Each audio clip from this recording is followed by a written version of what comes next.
the ancient texts of India talk about very advanced technology. They talk about flying machines or vimanas.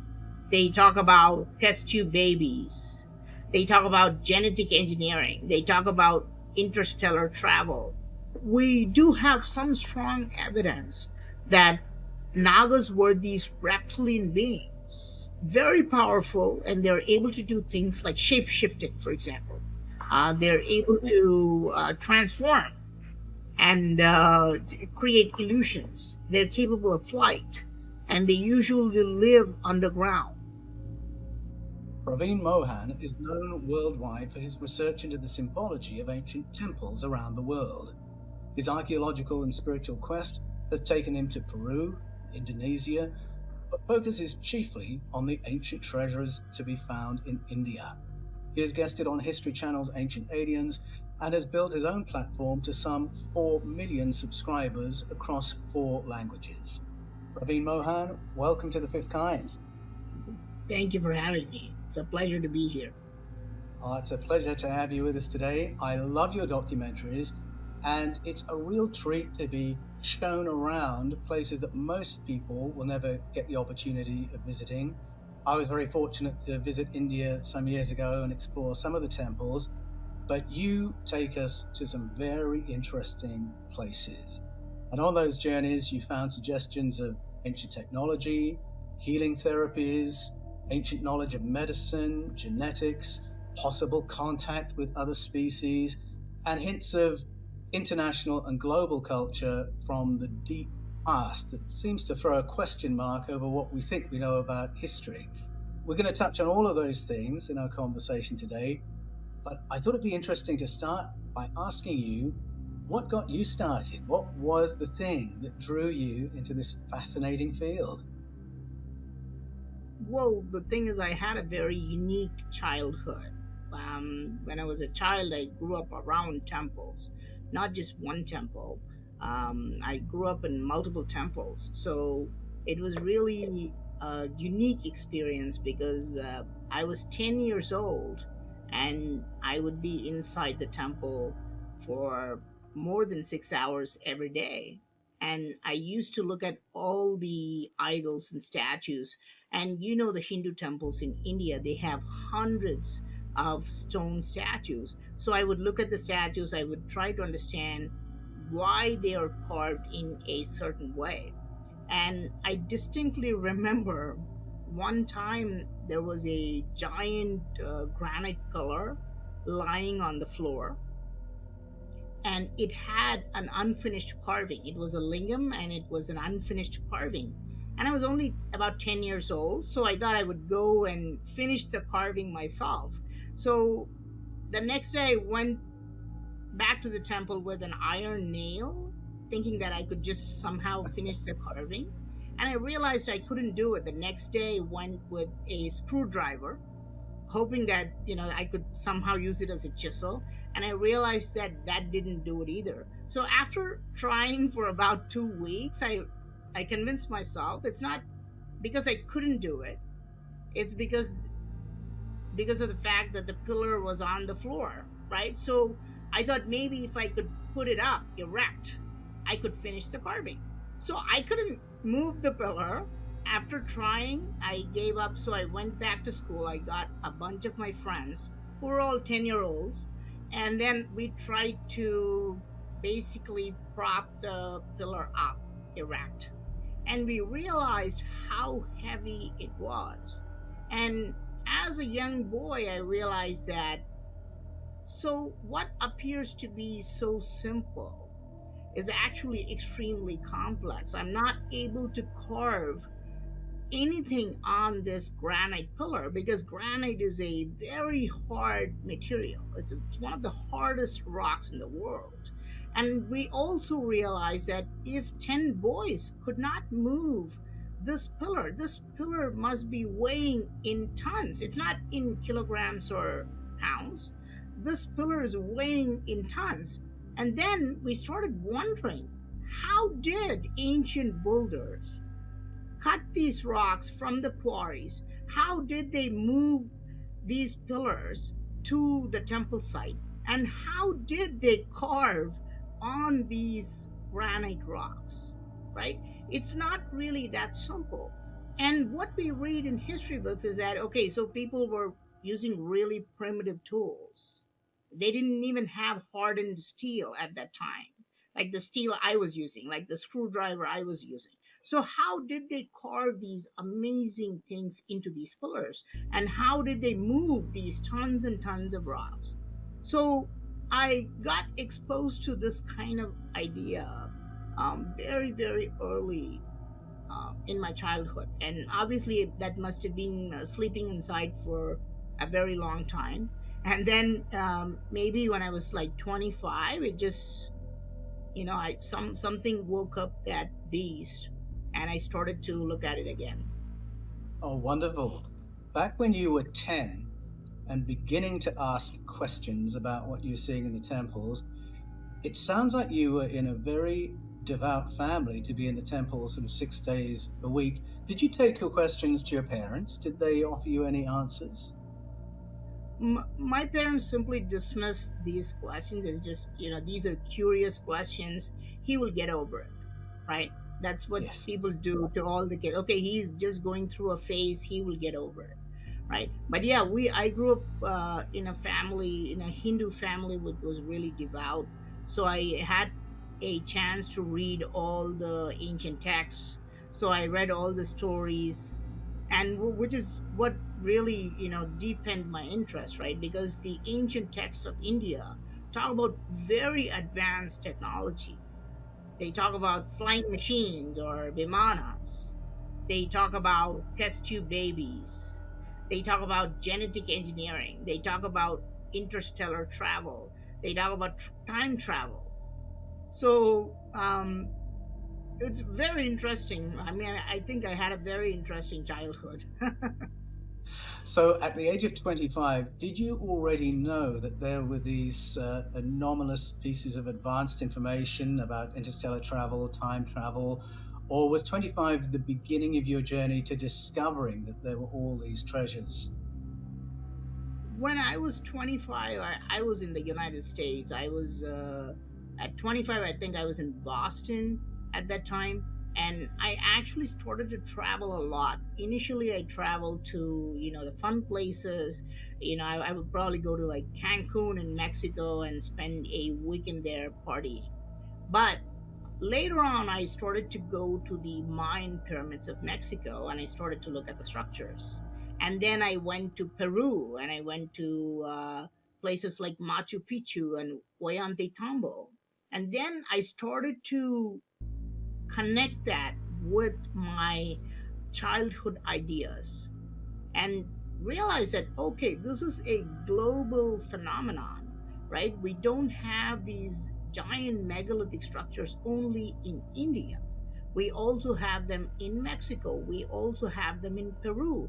We definitely have them in Egypt. So I started to put these things together and realize that, okay, so there is something that we are not addressing here. We don't understand that fully, and it's all around the world.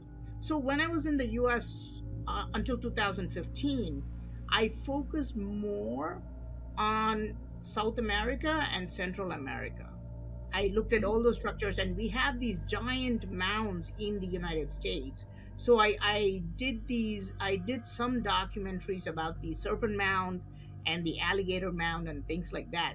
But then, as I started to delve deeper and deeper into these ancient sites, I realized that no, in order for me to crack this code, I have to come back to India, because the most important detail, and I don't know if you know this, is that all the Greeks are not worshiping Thor or Hercules anymore. The Egyptians are not worshiping Ra, right? Those gods are all gone. I mean, they've become superheroes sometimes in the modern day movies. But in India, we have 1 billion people who are still worshiping the same gods. And so we have that continuity. So when we go to Greece or when we go to Egypt, we can't ask the locals, what does this mean? What does this god mean? What kind of rituals are associated with the statue? Because that tradition is gone. But in India, we still have these temples, and all the locals go to these temples and still do certain type of ritual for certain gods. So I realized that if I come back to India, I could not only research the temples, I could also understand what these statues mean and how these locals have these stories connected to them. Oh, that's wonderful. I'm going to come back to rituals in temples a little later, but before we get there, I just wanted to ask if you could give us a survey of some of the sort of anomalies that you can find in terms of out of place Artifacts? technology. Yeah, out of place technology portrayed in temples. And you can find it all around the world, but I'm particularly interested in what you found in India. Okay. So we have a particular type of artifacts called oop art. These are called out of place artifacts. The classic example of this is the Antikythera mechanism, where they found a weird mechanism, but it's much, much older. That kind of a gear mechanism is not supposed to exist like 2,000, 5,000 years ago, but they found it. So, but in India, we also find these out of place carvings. For example, in Hoysalaswara temple, which is a 850-year-old temple, you have a person holding up a telescope to one eye, closing the other eye, and looking at the sky. Such a carving is not supposed to exist because the telescope was invented much later than when the temple was built. It was the telescope was invented by Lippershey and Galileo much later. So we are not supposed to find carvings of a telescope. And then in Konark Sun Temple, you have a carving of a giraffe. And we see a bunch of people hanging out with the giraffe. And giraffes are only found in Africa. And we're not even talking about North Africa, like Egypt or something like that. We're talking about deep down in the south. So, but we do find carvings of the giraffe in India. So we have evidence of advanced civilizations around the world which are somehow connected, and we're not able to put them together. In Hoysalaswara temple, you have a carving of an Egyptian, looks very much like an Egyptian. In another temple called the Brihadiswara temple, you have a carving of a European, okay, with a top hat. So all these evidences prove that we're not fully understanding these things, and these don't fit into the traditional history books, and these are all out of place artifacts. But the most important part about the technology is that we have evidence of these vimanas, or flying machines. We do see that they have these vimanas carved in ancient temples. Now, what does a vimana mean, right? A vimana is a flying machine very similar to an airplane, okay? And then there's also another vimana which is very similar to a rocket, or like a thing for space travel. Those are also called vimanas. The most popular one, which all Indians know about, is called a Pushpaka Vimana. This is mentioned in the ancient text called Ramayana, which is more than 2,000 years ago, and it clearly says that, okay, so there is a person who takes another person from India, and he takes that person to Sri Lanka. Okay, this is through flight. So they're basically flying in air, and they even mention how they contact a bird in between when they fly. So this is very similar to how we travel to Sri Lanka. For example, I can travel from India to Sri Lanka in an hour. Like, I would just go to the airport, take a flight, and go there. So this kind of technology is mentioned clearly in ancient texts, and you can see them carved in ancient Indian temples. So you can actually see these carvings, which look like a small aircraft, looks very much like a microlight or an ultralight people fly today, and they're shown with wings. Sometimes they're shown with like strange accessories attached to them. Okay, so we can see evidence of these flying machines, and it's really interesting how our perspective is slowly changing, because just 100 years ago, before the Wright brothers came in, we people used to think that this is absolute nonsense, right? This is pure fantasy. How can something that's heavier than air fly in air, right? So people, especially Westerners who studied the Vimana and translated them into English, they said this was pure fiction. There's no such technology. This is all coming out of pure imagination. And in the last 100 years, people have started to question, is it possible that they had this kind of technology thousands of years ago? Now, Yes. there's one more type of Vimana mentioned in ancient Indian texts, and this is even better, right? Because they're talking about interstellar travel.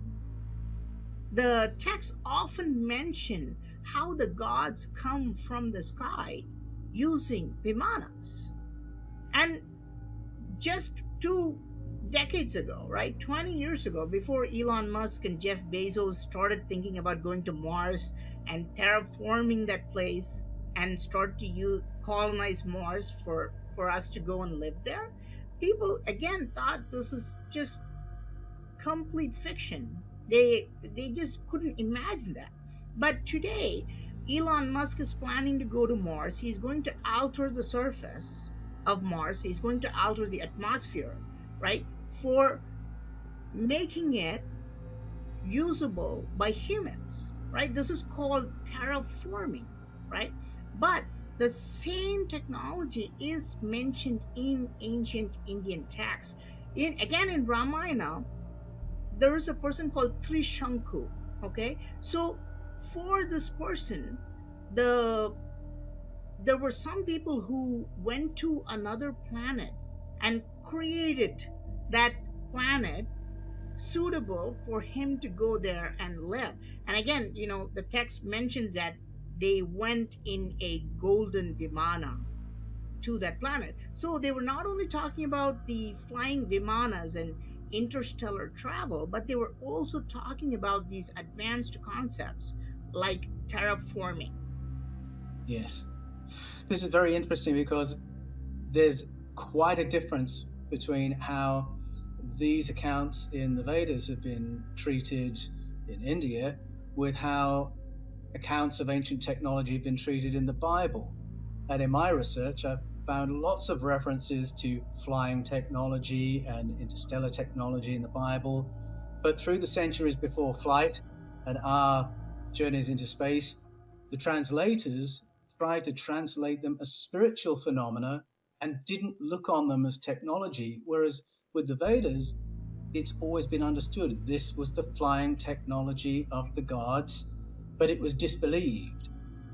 When I went to India, I didn't know anything about the Vedas, but I could see the carvings on the buildings, and I could see things that looked like turbines, that looked like jet engines, that looked like rockets, that looked like aircraft. And so I was full of questions as a young boy traveling around India. Now I've seen more than that. I've seen tablets that look like, iPads or iPhones, medical devices, guns, bombs. When you ask the mainstream commentators about these devices now that we have this technology, is there more openness to the idea that the Vedas are describing real historical experiences and that these carvings are portraying things that were real material science in the deep past? um, there's going to be a lot of reluctance and resistance from mainstream historians and archaeologists. Understandably so, right? Because they have studied their own materials, and they had to get their all their degrees and their masters and their doctorates reading the materials, right? Saying repeatedly, pounding into their head, saying that okay, so these temples were built with primitive technology, these things did not exist, human beings evolved from apes, it was a very slow transition. We were all like primitive people until like 2000, 3000 years ago. So they've studied that from high school all the way up to their PhDs. And if they had to change their minds, I mean, what would happen to their jobs? So there's going to be a lot of resistance from them.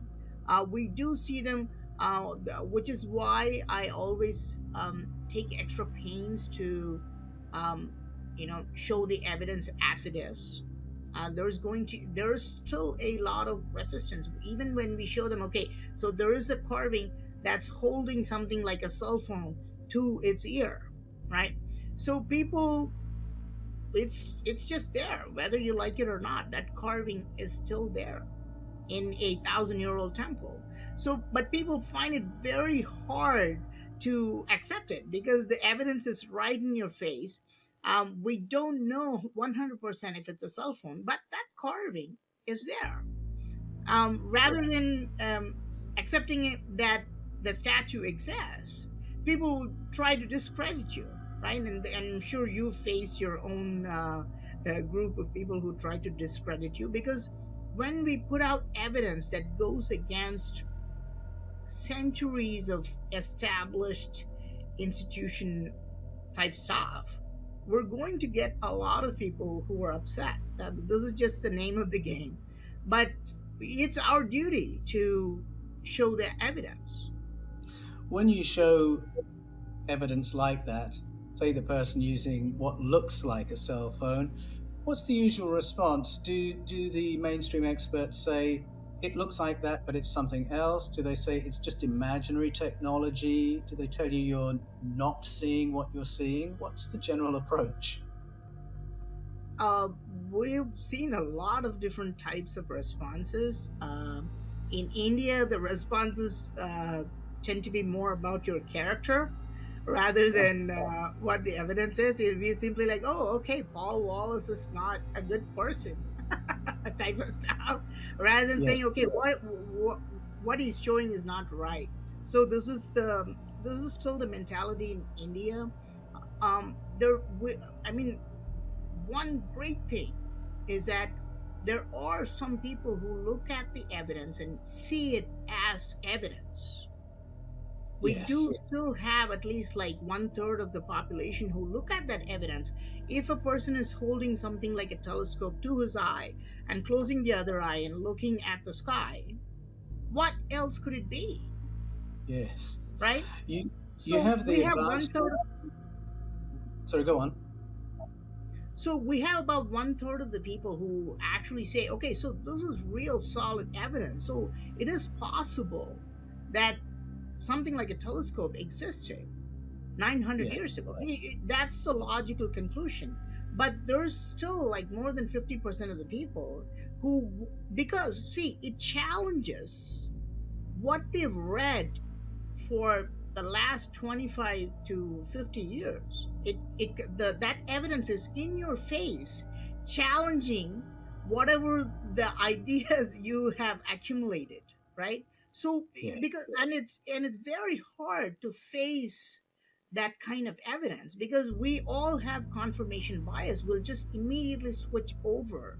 You will either change the video because if you do face that evidence, if you do face that reality, then you have to change your own reality, which you have built for such a long time.